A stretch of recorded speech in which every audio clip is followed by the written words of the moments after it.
In the soot-stained alleys of early 20th century Vienna, the sound of footsteps often mingled with melodies escaping from behind smoky tavern doors. One boy, born into poverty and raised in a district more known for its industry than its music, would one day pluck a string that echoed far beyond those cobbled streets. His name was Anton, and his story, unexpected, cinematic, and emotionally layered, was not forged in glittering studios or marble concert halls, but among barrels of wine and the battered wood of hand-crafted zithers. Anton Karl Karas entered the world on July 7, 1906, in the working-class district of Brigittenau in Vienna. His family, large and struggling, lived modestly on Marchfeldstrasse 17. His mother, Teresia Streckel, was of Czech-Hungarian heritage, and his father, Karl Josef Karas, a factory laborer. The boy was eventually legitimized after his parents married, a formality that mattered little to a child whose world was already shaped more by hunger and hardship than by ceremony. Karas, even as a boy, yearned not for riches or escape, but for rhythm and harmony. He once declared he dreamed of leading a band, though that dream seemed a fantasy buried beneath the daily noise of hammers and the weight of expectation. Then, at 12, fate knocked softly in the form of an old zither found in his grandmother's attic. Its strings were dusty and its body worn, but when he pressed his fingers to it, something in him clicked, a recognition deeper than understanding.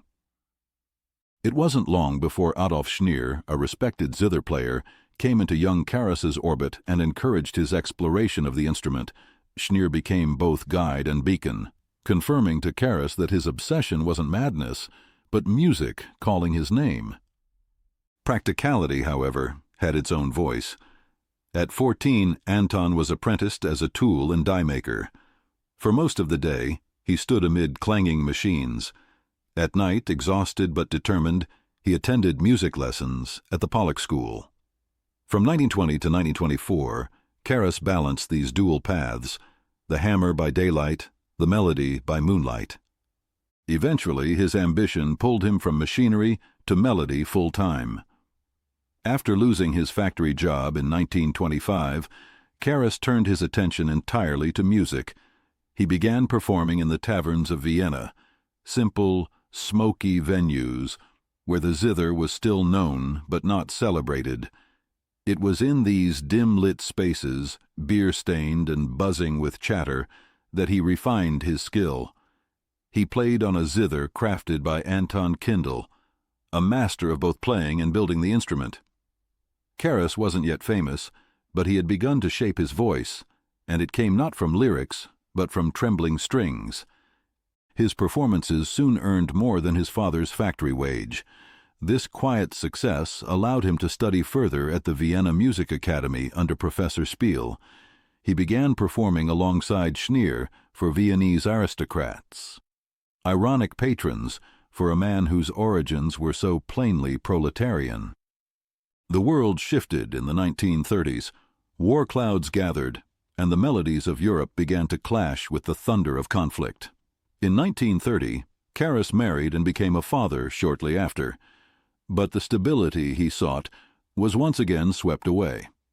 By 1939, he was conscripted into the Wehrmacht's anti-aircraft unit, tasked with defending cities from above even as he clung to his music below. Stationed at times in Russia and across the territories, Karas brought his zither with him, only to lose it more than once.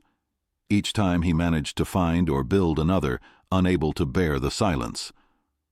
Through snow, gunfire, and loneliness, his instrument remained his lifeline. It would have been easier to abandon it, but Karas had never known ease. In 1948, with Vienna still bruised and broken from the war, British director Carol Reed arrived to film a movie that would capture the city's shadowy post-war moral confusion. Titled The Third Man, the film needed a sound, a voice that was Vienna, but also something new, something that could evoke both sorrow and mischief, suspicion and charm. One night, Reed wandered into a wine tavern in Grinzing with a young British companion. Among laughter and candlelight, he heard something remarkable. A man hunched over a wooden instrument, drawing haunting tunes from its strings. The man was Anton Karas. He was 42 and unknown. That night would change both of their lives. Reed, speaking no German, relied on patrons to help communicate his proposal. He wanted Karas to score his film. Karas hesitated. He had never composed for cinema. But Reed was persistent. Against all his instincts, Karas agreed. Back in England, Karas found himself in unfamiliar territory, recording studios, script timelines, scenes flashing on reels. He worked for months, missing home, missing the taverns.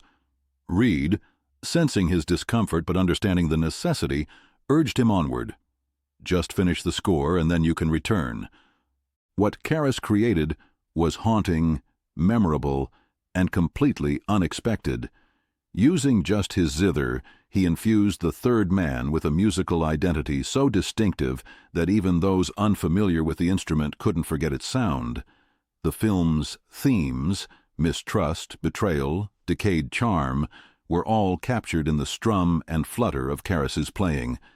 Studio heads initially balked at the idea of scoring an entire film with one humble folk instrument. But when the movie premiered in London in 1949, all doubts evaporated. The Third Man theme, later nicknamed the Harry Lime theme, caught fire. Decca Records released it in Britain. 500,000 copies were sold. The tune spent 11 weeks atop the American Billboard charts.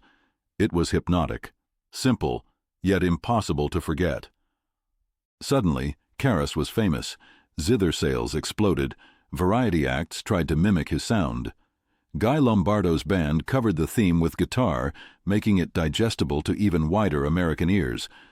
Karas toured the world, performing for heads of state, movie stars, aristocrats, and ordinary fans. He met the Pope, the Queen of the Netherlands, Princess Margaret, and even played for Winston Churchill. The man who once played for coins now commanded stages in New York, Tokyo, Buenos Aires, and Johannesburg. Yet fame did not sit easily with him. Karas disliked the glare of the spotlight. He missed the smells of Vienna's Heurigen, the quiet clink of wine glasses, the low murmur of locals listening with closed eyes. In 1950, Karas came home.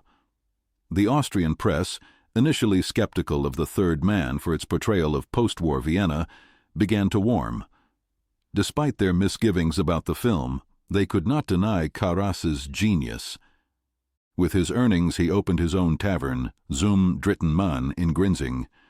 It became a gathering place for film stars and musicians alike. Orson Welles, Gina Lollobrigida, Paul Herbiger, they all walked through its doors. Yet beneath the glamour, Karas remained unchanged. He served wine.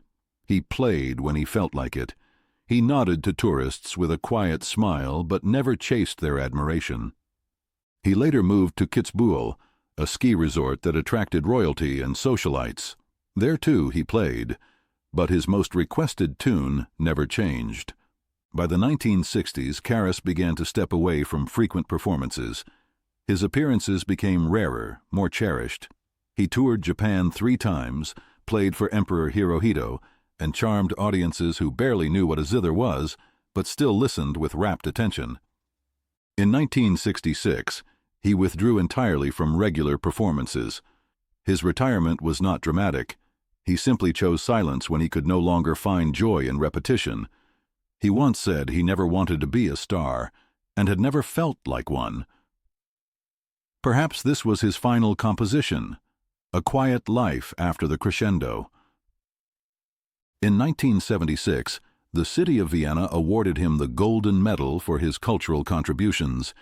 He accepted it with the same humility that had always defined him. No acceptance speech, no press conference, just a thank you and the soft pluck of a string. On January 10, 1985, Anton Karas passed away at the age of 78. His death did not make international headlines, there were no parades or national tributes, but in Vienna, where the zither once echoed from the cellar doors, there was a hush. He was buried in Sievering Cemetery. His gravestone, gilded, unmistakable, was shaped like a zither, engraved with the opening bars of the theme that had changed his life. It was not grandiose, but it was perfect. Years later, his actual zither, used during the Third Man recordings, was restored and placed in Vienna's Third Man Museum. Tourists come from far and wide to gaze at it, not because it's ornate or beautiful, but because it tells a story of a man who remained true to his roots, even when fame tried to whisk him away. Anton Karas did not invent the zither. He did not seek to modernize it, nor to dazzle with flash or flare. What he did was far rarer. He listened to what the instrument could whisper and let it speak for itself. The melody he crafted for The Third Man remains one of cinema's most iconic musical pieces. But Karas never sought immortality. He only sought to play. That, in the end, was enough. And so his strings continue to hum, not just in soundtracks and museums, but in every quiet corner where a single instrument can tell a story more eloquently than words ever could.